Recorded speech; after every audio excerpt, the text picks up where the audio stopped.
నాలుగు వస్త్రాలు కలిగి ఉన్నాడు స్వామి. ఒక చేతిలో శంఖము, ఒక చేతిలో చక్రము, ఒక చేతిలో గద, మరో చేతిలో పద్మము. 4 వస్త్రాలతో శ్రీ మహావిష్ణువంశులో దర్శనమిస్తున్నాడు స్వామి. ప్రత్యేకత స్వామికి ఇక్కడ శంకు చక్రాలు రివర్స్లో ఉన్నాయి, అపసవ్యంగా ఉన్నాయి స్వామికి. మామూలుగా శ్రీ మహావిష్ణువు అయితే శంఖం ఆ చేతిలో, చక్రం చేతిలో ఉంటుంది. ఇక్కడ ఉన్నటువంటి స్వామికి అపసవ్యంగా ఉన్నాయి. దానికి ప్రత్యేకత ఏమిటి అంటే మహాభారతంలో గజేంద్ర మోక్షం అనే పర్వం ఉంటుంది. ముసలి బారి నుండి ఏనుగును కాపాడేటువంటి అధ్యాయం. దానిలో పొలంలో ప్రతిరోజు కూడా ఏనుగు స్నానం చేసి దానిలో ఉండే తామర పుష్పాన్ని స్వామికి నామం చెబుతూ ప్రతిరోజు కూడా సమర్పిస్తూ ఉంటుంది.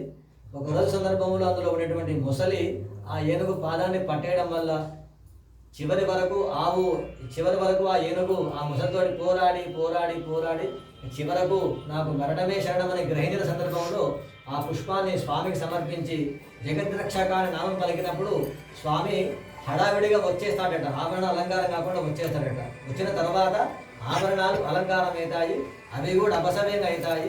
ఆ తర్వాత తన చక్రాయుధంతో ముసలి శిరఛేదనం చేసేసి ఆ ఇద్దరు కూడా గంధర్వులే.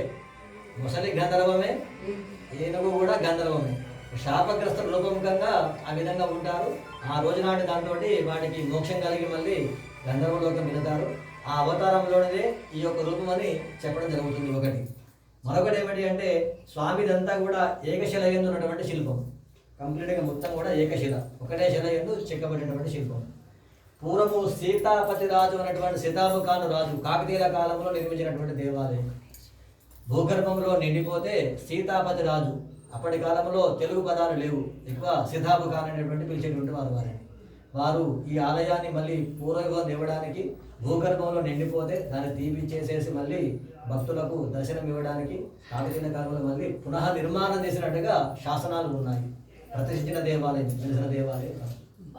మరొకటి వచ్చేసేసి స్వామి దశావతార మూర్తి ఉన్నాడు. స్వామి ఏదైనా 10 అవతారాలు ఏవైతే ఉన్నాయో మత్స్యావతారం, కూర్మావతారం, వరాహావతారం, నరసింహావతారం, వామనావతారం, పరశురామావతారం, రామావతారం, కృష్ణావతారం, బుద్ధావతారం, కలికావతారం.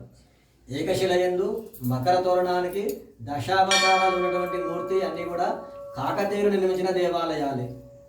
బట్ల బజార్ వెంకటేశ్వర స్వామి గుడి కావచ్చు, గోపాలస్వామి గుడి మట్టివాడ దేవాలయం కావచ్చు, ఇవన్నీ కూడా సేమ్ యాక్చువల్ ఉంటాయి. ఇది గమనించండి, ఫోటోలలో గమనించండి. ఒకటే రూపం. ఈ స్వామి రూపం పైన మకర తోరణానికి దశావతారాలు తప్పనిసరిగా ఉంటాయి. అప్పుడు కాకతీయులు నిర్మించిన వాటికి మాత్రమే ఈ విధంగా ఉన్నాయి. ఇవాటి కాలానికి బంగారు పోత, వెండి పోత ఉపయోగించుకొని మనం వీటికి అలంకారం చేసుకుంటూ పెట్టుకుంటున్నాం. అదొక ప్రత్యేకత.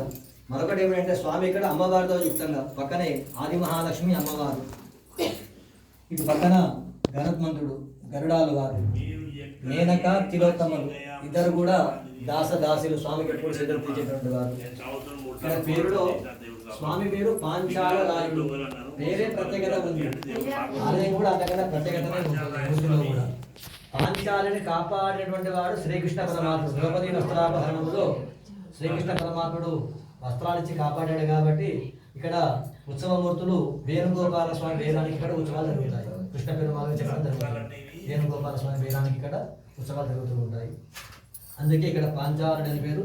పేరులో ఎలాగైతే ఆడరూపం మగరూపం ఉంటుందో స్వామిలో కూడా అదే రూపం ఒకడుతుంది. కాళ్ళకి మట్టెలు, పట్టాలు, కాళ్ళకి కడియాలు, వెనుకాలు సిగ్గు కూడా ఉంటుంది. ఆడవాళ్ళు ముందు సిగ్గు కూడా ఒకటి వెనుకాలు. ఇక్కడ ప్రత్యేకత జగన్మోహన్ రూపంగా చెప్పబడుతుంది. పాంచాల నాయుడు అనేటువంటి పేరు జగన్మోహన్గా చెప్పబడుతుంది. అమృత భాండవాన్ రాక్షసుల